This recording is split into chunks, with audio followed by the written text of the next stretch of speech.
मनोहर सकपाल दिनांक 8 मार्च 2024 मार्च रोजी सर्व जगभर महिलांचा सन्मान करणाऱ्या या जागतिक महिला दिनाचा औचित्य साधून नवीन पनवेल येथील डॉक्टर नंदकुमार मारुती जाधव फाउंडेशन संचालित बौद्धिकाक्षम मुलांच्या विशेष शाळेत अभिनव पद्धतीने जागतिक महिला दिन साजरा करण्यात आला।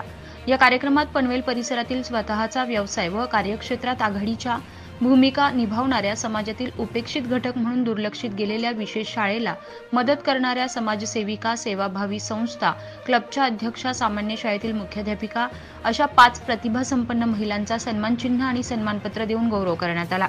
यामध्ये skill development officer Rotary club of Panvel महानगरच्या Alka Koli, Rotary club of Panvel industrial टाउनच्या सई पालवणकर, समाजसेविका Madhu Prajapati, saint Mary school सुकापूरच्या मुख्याध्यापिका Meena Sajwan, saint George high school आदळीच्या मुख्याध्यापिका वंदना भारद्वाज या 5 कर्तबगार महिलांचा त्यांच्या कार्यस्थळी जाऊन त्या करीत असलेल्या कार्यासाठी तसेच विशेष शाळेसाठी करीत असलेल्या मदतीसाठी कृतज्ञतेच्या भावनेतून सत्कार करण्यात आला।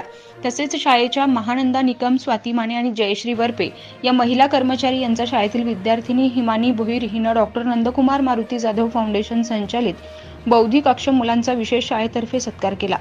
या शाळेतील विद्यार्थ्यांना जागतिक महिला दिनाबद्दलची माहिती दृकश्राव्य माध्यमातून देण्यात आली व पनवेल परिसरातील कर्तबगार महिलांचा शाळेतर्फे सत्कार करण्यात आला। त्यांची क्षणचित्रे विद्यार्थ्यांना दाखवण्यात आल्यानंतर विद्यार्थ्यांनी स्वतः बनवलेली फुलं व ग्रीटिंग शाळेच्या मुख्याध्यापिका, महिला शिक्षिका आणि कर्मचारी यांना देऊन त्यांचा गौरव केला व जागतिक महिला दिनाच्या शुभेच्छा दिल्याची माहिती मुख्याध्यापिका श्रेया जाधव यांनी दिली आहे। अशाच ताज्या अपडेटसाठी आजच कोकण संध्या न्यूजला सबस्क्राईब करा। पनवेल, नवी मुंबई आणि रायगड जिल्ह्यातील ताज्या बातम्या आणि नवीन घडामोडी पाहण्यासाठी सबस्क्राईब करा कोकण संध्या न्यूज चॅनल आणि दाबा बेल आयकॉन।